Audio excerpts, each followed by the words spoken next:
relincho de un bagual, el sonar de los cencerros, el ladrido de los perros y el viejo camino real, el arroyo en su caudal, el atardecer callao, el mugido del ganao y el cardo en su florescencia, me recuerdan la querencia donde soy nacido y criado. Un ombú de hermosa fronda, un ranchito a su reparo, un cielo azul, limpio, claro, y un cañadón de aguas hondas.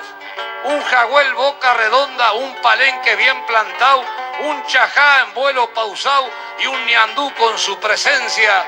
me recuerdan la querencia donde soy